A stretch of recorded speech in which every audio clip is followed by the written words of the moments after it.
Good to go. Alright, so today we've got a bit of a different review lined up. Don't have really any interesting items, but as you can tell, we have a lot.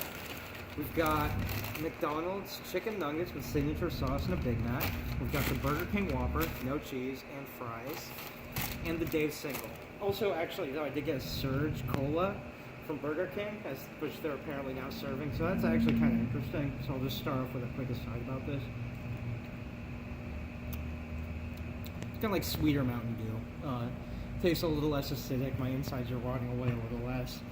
Alright, but as I'm sure you know, the other day Trump served the Clemson football team a feast of fast food, and I took a selection of items that were present there. I don't know, the fries probably came from McDonald's, but I decided to, I was doing a discount because there was a deal on the meal, 2 for $5 deal, and I figured that was kind of in the spirit of the whole thing too.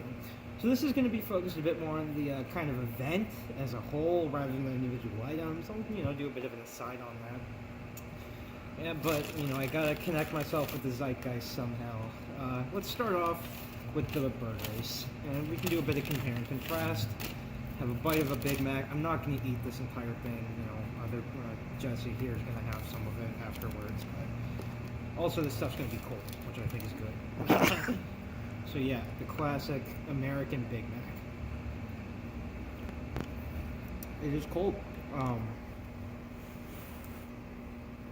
Really, what stands out, along with the wet lettuce, the extremely thin burger patties, and the cheese, is the special sauce. That's really kind of the main redeeming aspect of the Big Mac. It's enjoyable to eat. I didn't eat enough of them as a kid to really get that nostalgia kick out of them. And I wouldn't get it unless without the deal otherwise, or if I wasn't doing this review.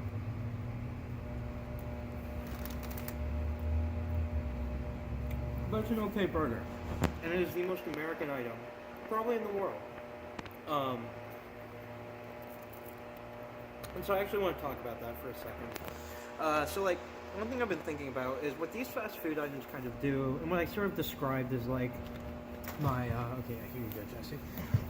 My reason for doing them is it's like this kind of shared common experience that's perhaps not as directly kind of messed up as a lot of American experiences are. However, along with the unethical kind of aspects of fast food, like production and stuff, which, I don't think needs to be gone over, because it is bad. It also kind of plays into this idea of a sort of gentle Americana, which is also dangerous. There are scary elements of that, of kind of banalizing kind of a lot of this sort of mass production and mass consumption that's kind of formed the American identity. And so I kind of want to take a bit of care with that going forward. I do legitimately enjoy fast food. I know a lot of my friends do, even including, the radical ones like me, I guess. But there is something to be said about being cautious around sort of lionizing even the gentler aspects of probably one of the most dangerous cultures in the world, which has been mass exporting its MO to the rest of trying not to repeat words too much, but and which is going to tie in a bit later to some stuff on borders, which does need to be addressed. So let's move on to the Whopper. This is a much heavier burger. It's Burger King, kind of like the knockoff McDonald's. It's not really the second biggest chain, but it probably is maybe the second most iconic.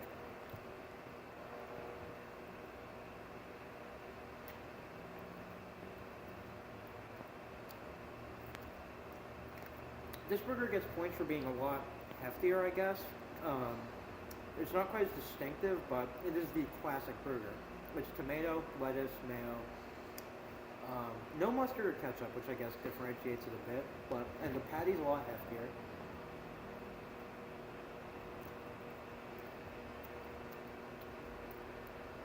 I feel Burger King is kind of like the Jeb Bush of fast food.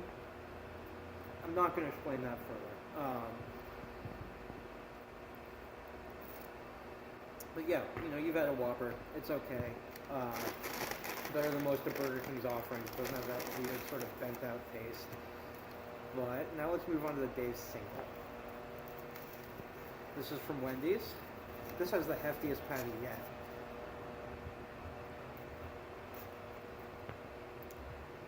And while being the coldest, it's probably this is the highest quality burger that I've had. It also makes sense. It's the, not as processed as is actual kind of like a beef patty. They've got like pretty standard fry sauce, ketchup and mayo. Basically the same thing as the Whopper, but plus cheese on the bottom of the burger and on the top, and with ketchup. Well, it's hefty. But yeah, I mean, these are, it's weird, like, these are Trump's favorite foods. Like, this is well documented, which makes it kind of weird and interesting. And I think worth noting that a lot of kind of like center-left liberal outlets have been calling Trump's like kind of statement of like, oh, this is kind of, I think this is some of the players' favorite food, like racist or classist, which I think misses the mark in a kind of scary way. Because like, no, these kind of statements are not why Trump is like bad or like a very dangerous like proto-fascist force, or at the very least right-wing authoritarian if you're nitpicking, because I mean he doesn't have quite the sort of like corporate like class collaborationism that he campaigned on that would be sort of proto-fascist, but like he legitimately enjoys this food and legitimately thinks of it as and is correct in it as a defining American food, because it is, as I went over earlier, it is a banalization of, is like the mass-marketed, mass-produced American culture distilled into a patty with some stuff in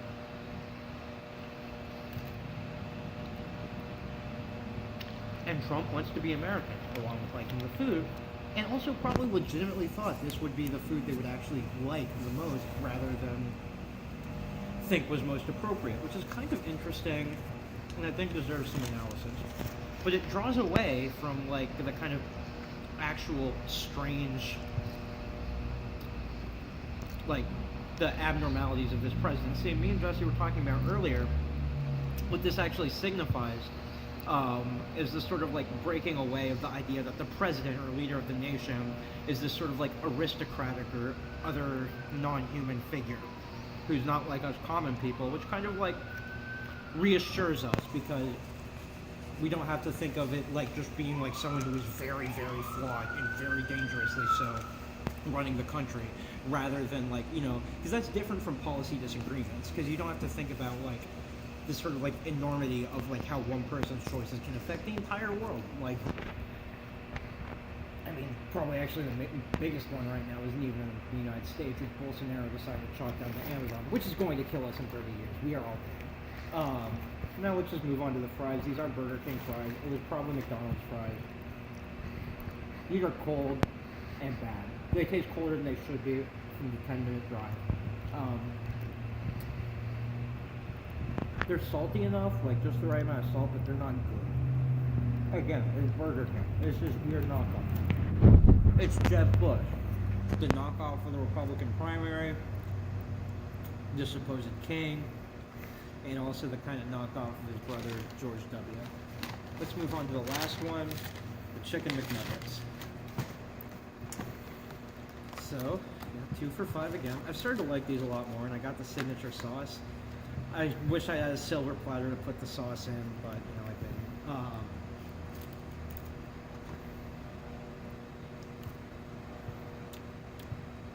Cold, chewy, dry, and probably like how they were served at the White House.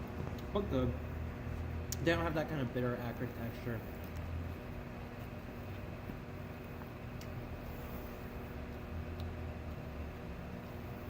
But yeah, probably the most interesting thing about the whole event was his statement on why it happened. Namely, that due to the government shutdown, because of the Democrats, the White House didn't have enough money, didn't have enough money. The White House did not have access to the funds that were required to cater such an event, and so Trump had to pay for it out of pocket. Obviously, that's a rhetorical move if you look at it halfway, because even if Trump is not a billionaire or multi-billionaire as he claims to be, he at least is fabulously wealthy and could certainly afford a significantly more expensive meal than what he got. But he wanted it to be a rhetorical move that the Democrats are effectively attacking kind of like another idea of a national hero, the football team, along with connecting that to border security, which is scary. Now, that being said, this is something I wanted to talk about. We need to be really careful when endorsing, see what I did there? With the Burger King fried McDonald's sauce. A little risque, but we need to be really careful about how I feel a lot of people are uncritically endorsing how the Democrats have taken a stance on open borders. First of all, they haven't really. I mean, they're still offering like a third of the funds that Trump wants for border security, which in my opinion is too much.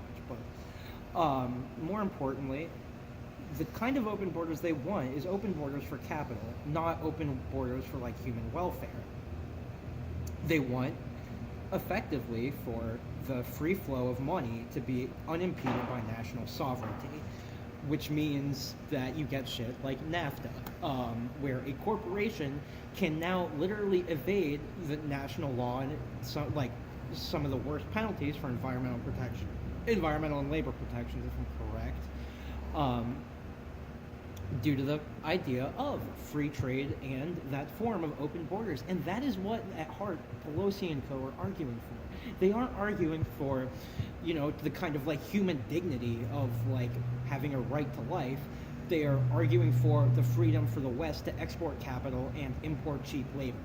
And it's the same thing as, say, the kind of rhetoric behind, oh, look at all these productive citizens, which we're allowing it, productive immigrants. It is all about how these people add economically to the United States, or we are able to kind of, export commodities to these other places and resource exchange, etc. It's about production and about maintaining the functioning of the U.S. economy in a way that's significantly kind of a little longer term thought than what the Republicans are doing with their current form of protectionism. And this is also what leads to the kind of logic behind the Trudeau government fucking violently destroying the First Nations Wentawet, I could be mispronouncing that, blockade the other day, as it was impeding a pipeline. That kind of sovereignty doesn't matter when the national economy and the good of the people in terms of that is at stake.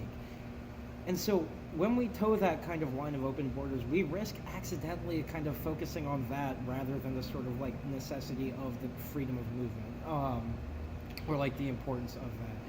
And it's hard to actually articulate a position that's good. I mean, the recent Nagel piece on the left case against open borders that was really endorsed by Tucker Carlson, which was weird. He was very clearly falling in love with her.